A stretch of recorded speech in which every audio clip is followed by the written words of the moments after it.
Welcome back to The Appointment in our Election Exchange series. My guests are two political science professors who have written about India for the last 55, 60 years and are quite clearly the most authoritative watchers of the Indian political scene. Well, Professor Rudolph, the point I want to discuss with you is the rise of the Aam Aadmi Party. Do you think it will become a force to reckon with after the elections? Yes, it certainly will. Reckon with means how many seats it's going to win, and that is again like so many things. How many seats Congress is going to lose, and how many seats BJP is going to gain. But Aam Aadmi is certainly an untested thing. To run an election nationally, I mean, they surprise people in Delhi. And they need organization, they need money, and all these things that parties have, and for the most part, they are. But there's a new spirit, different spirit, and but they certainly can be, I would say, a big spoiler in this election. Mm-hmm. There's something new with the Aam Aadmi. Let's say they get the same percentage of seats nationally that they got in Delhi. That would be a huge... oh, that's a whole lot. That's a whole lot, yes. Well, they didn't get, they had, what is it, 30%? Yeah, 27%. 27%.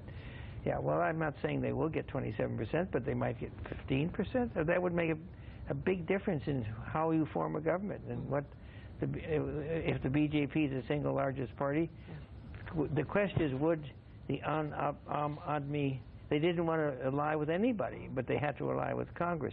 Would the Aam Aadmi ally with BJP? My view is unlikely. No, that looks definitely unlikely. Not on the cards at all. Not on the cards.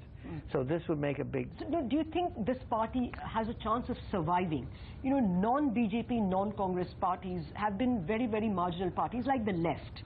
And one experiment of a non-BJP, non-Congress, Janata Party didn't quite succeed, although, the BJP was part of it. Do you think the Aam Aadmi Party shows promise of surviving the next 10 years? I think it will survive. It was, sometimes these new parties survive one or two elections. It would depend about, in part, how well they do, and whether they are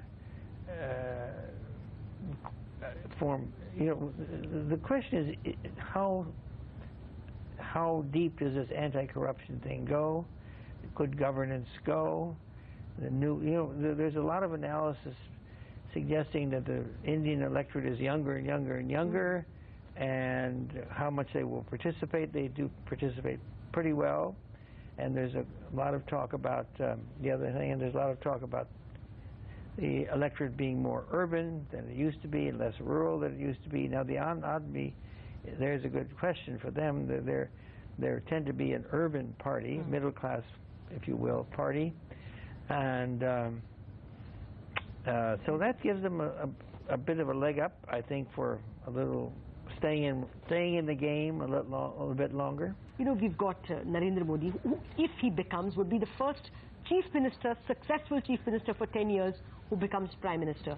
We've also had some good chief ministers in Bihar, in Madhya Pradesh, and maybe even in Tamil Nadu. Do you think this is a new trend, that we are going to get very good chief ministers who will then come into the prime minister's role? Is there a new trend you see? Well, there's something to be said that that's the kind of thing that's happening, partly because if you look at the Congress is totally hung up on dynastic politics, and the fact that they seem to be, the dynasty seems to be petering out. I don't want to say anything further than that. And the BJP cannot, why is Narendra Modi there? Because out of the parliamentary party, which has been the source of prime ministers of most parties since the beginning, nobody can step forward anymore. So this is an act of, I wouldn't say quiet desperation, but I mean, he's a strong candidate. But it is a remark on what's happening to parliamentary parties. And that means that I think Modi, as you're quite right in saying, is the first prime ministerial. I mean, we don't officially have prime ministerial candidates, but he is the prime ministerial candidate. You stand for a parliamentary constituency. So, you know, after Nehru died, we had Lal Bahadur Shastri, and then we had Indira Gandhi and so forth. But neither of those was from a state. Very hard.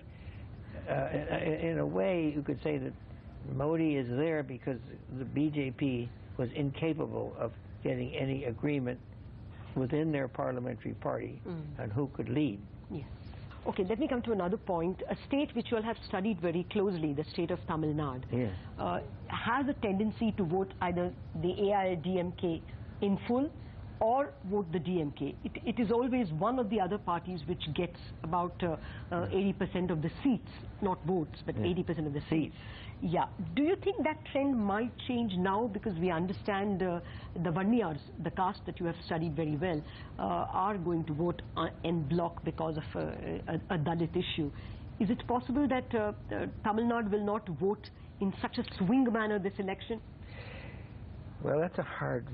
Tamil Nadu these days is very, because it's not only the Vanniyars, but there, you know, there's the Dalit Party, yes, and there's the Vanniyar Party, and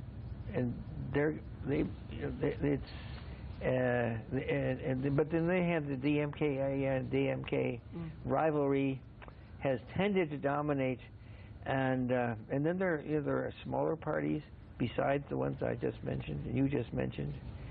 I've been reading a little, but I mean, the analysis out of Tamil Nadu is very murky, I would say. Okay. Very murky. But you're quite right.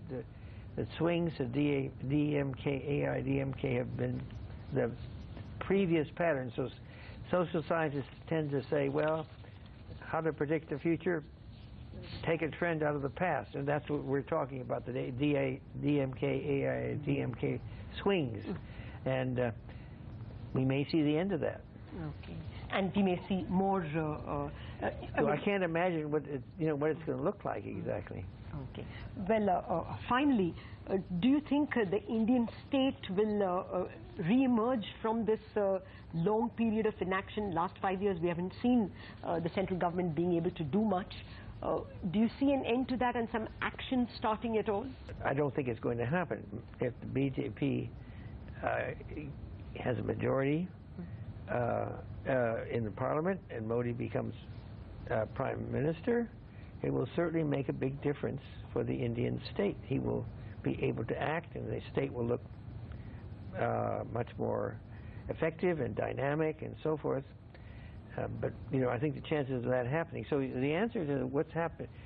So the Indian state has been in decline since I keep repeating this since the 10th general election in 1989, when you had majorities, Congress majorities, except for Janata period. Even there was a clear majority. But nevertheless, through the 90s, at least 90 to 94, we saw a lot of policies being changed, and the state was reasonably effective.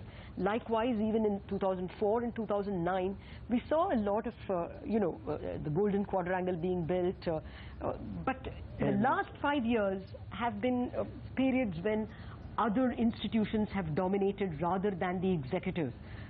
Will that change? That's all true. It's all true, but it's still, for the state to be effective in this parliamentary system, you need a majority in parliament. Yes. And even if you have a coalition, you have to have a coalition that can work together. So the decline of the Indian state is, to a large extent, a decline in the capacity to have effective majorities.